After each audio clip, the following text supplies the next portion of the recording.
অনুমতিতে তোমার পিতা মুক্তি হতে পারে।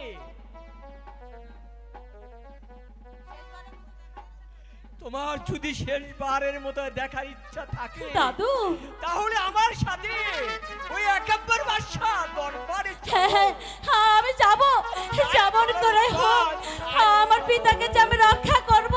চলে এসো দাইমা।